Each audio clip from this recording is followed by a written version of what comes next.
मित्रों, नमस्कार। मैं हूं सतीश त्रिपाठी और आप देख रहे हैं knowledgepower.com। यहाँ हम और आप खोजते हैं और समझते हैं माइंड, बॉडी, लाइफ और यूनिवर्स के फैक्ट और ट्रुथ। आज का विषय है the new addiction that's controlling your mind, यानी एक अदृश्य लत जो आपके दिमाग को कंट्रोल कर रही है। हर बार जब आप फ़ोन को अनलॉक करते हैं तो आपको एक छोटी सी खुशी महसूस होती है। वो एक नोटिफिकेशन, एक नई रील, एक कमेंट, ये सब आपके दिमाग में एक केमिकल रिलीज करते हैं जिसका नाम है डोपामीन। यही डोपामीन हमें अच्छा महसूस कराने वाला केमिकल, फील गुड केमिकल है।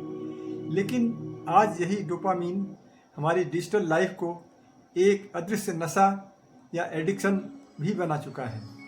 तो इस वीडियो में हम समझेंगे कि डोपामीन कैसे काम करता है और कैसे आप दिमाग को फिर से अपने कंट्रोल में ला सकते हैं। डोपामीन एक न्यूरोट्रांसमीटर है, यानी दिमाग में संदेश पहुंचाने वाला केमिकल। जब भी आप कुछ अच्छा करते हैं, जैसे स्वादिष्ट खाते हैं या किसी पसंदीदा गाने को अपने सुनते हैं या किसी की तारीफ भी पाते हैं, तो डोपामीन दिमाग में एक हलचल पैदा कर देता है और एक यूफोरिया का सेंस देता है। ये आपको मोटिवेशन देता है और खुशी देता है। लेकिन जब यही डोपामीन बार बार बिना किसी मेहनत के रिलीज होने लगे, यानी कि इंस्टेंट अवेलेबल हो, तो ये हमारे फिंगर टिप से भी अवेलेबल 24/7 आवर्स रहता है मोबाइल पर। तो जैसे ही हर नोटिफिकेशन आपके पास आता है या हर लाइक जो आती है, ये दिमाग में एक इंस्टेंट रिवार्ड मोड में हमको फंसा देती है और यहीं से शुरू होती है डिजिटल डोपामीन एडिक्शन की शुरुआत। सोशल मीडिया आपका दिमाग कैसे हाईजैक करती है? सोशल मीडिया की कंपनियां जानती हैं कि आपका ध्यान ही उनका बिजनेस है। हर स्वाइप, हर क्लिक आपके दिमाग पर एक प्रयोग है। रील्स और शॉर्ट वीडियोस ऐसे डिजाइन किए जाते हैं कि हर बार एक छोटा अप्रत्याशित डोपामीन आपके दिमाग को मिले। कभी फनी वीडियो, कभी इमोशनल और कभी बेकार के। और यही अनसर्टेनिटी दिमाग को स्क्रॉल करने पर हमें मजबूर करती है। यही चीज़ कैसीनो के स्लॉट मशीन में भी होती है। आपको पता नहीं कब जीत मिलेगी और इसी अनिश्चितता से ये लत भी बढ़ती चली जाती है। नतीजा, ध्यान केंद्रित करने की क्षमता हमारी घट जाती है, धैर्य खत्म हो जाता है और दिमाग लगातार अगले डोपामीन हिट की तलाश में लगा रहता है। तो डोपामीन एडिक्शन के आखिर संकेत क्या हैं? कैसे पता चले कि आप इस डिजिटल डोपामीन के लत में फंस चुके हैं?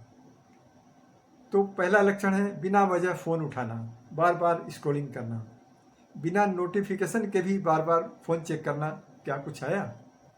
किसी काम पर फोकस करते हुए जल्दी से बोर हो जाना, रात को नींद से पहले भी मोबाइल स्क्रीन को चेक करते रहना, असली जीवन की चीज़ों में आनंद न आना, जैसे बातचीत, किताबें और नेचर में घूमने पर आपको उतना आनंद नहीं महसूस होता।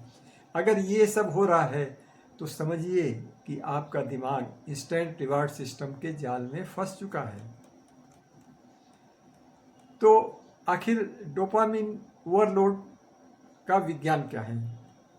जब बार बार बिना मेहनत के डोपामीन रिलीज होता है तो दिमाग खुद की रक्षा के लिए डोपामीन रिसेप्टर्स को कम कर देता है।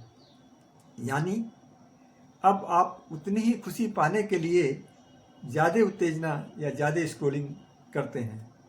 ये ठीक वैसा ही है जैसा कि किसी ड्रग का नशा बार बार करने से अक्सर रेजिस्टेंस पैदा हो जाता है और वो कम हो जाता है। और डोज है स्क्रॉलिंग, और डीलर है एप्स और नोटिफिकेशन।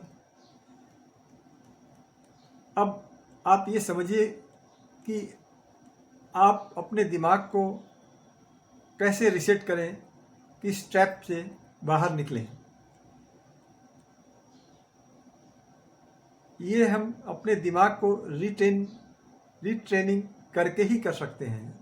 जैसे डिजिटल फास्टिंग, मतलब नो स्क्रॉलिंग, रोज कुछ घंटे बिना फ़ोन के बिताना, चुपचाप कुछ और कार्य करना या डी फोकस कार्य करना। Single tasking, D focus activities, किसी एक काम को लेकर, जैसे आर्ट, पेंटिंग या म्यूजिक या कोई आप इंस्ट्रूमेंट बजा रहे हैं, तो जिसमें आपका फोकस पूरा लगे, मल्टीटास्किंग ना हो, दिमाग इधर उधर न जाए। या फिर पार्क में या किसी ग्रीनरी में घूमना, ये भी डोपामिन को रीसेट करता है। धीमी सांसों से मेडिटेशन करना, ये भी शांति वाला डोपामिन रिलीज करता है, जिसमें अच्छा लगता है, लेकिन ये नशे वाला डोपामिन नहीं है कि बार बार आपको करने की इच्छा हो। डोपामिन डिटॉक्स कोई एक दिन का चैलेंज नहीं है, यह एक धीरे धीरे चलने वाली जागरूक प्रक्रिया है। तो टेक्नोलॉजी हमारी दुश्मन नहीं है, पर जब वो हमारे दिमाग और ध्यान को नियंत्रित करने लगे, तब उसे सीमित करना जरूरी हो जाता है। डिजिटल डोपामिन से मुक्ति का मतलब है अपने ध्यान, ऊर्जा, जीवन का नियंत्रण वापस पा लेना। तो याद रखिए, अगर आप अपने डोपामिन को नियंत्रित कर सकते हैं, तो आप अपनी किस्मत को भी नियंत्रित कर सकते हैं। मैं हूं सतीश त्रिपाठी और ये था knowledgepower.com। तो थैंक्स मित्रों, आप स्वस्थ रहें, प्रसन्न रहें और जुड़ते रहें knowledgepower.com से, क्योंकि नॉलेज और अवेयरनेस ही आपकी असली शक्ति है। अगर आपको यह वीडियो अच्छा लगा हो, इसे लाइक करें, सब्सक्राइब कर लें और अपने मित्रों को शेयर कर दें। धन्यवाद।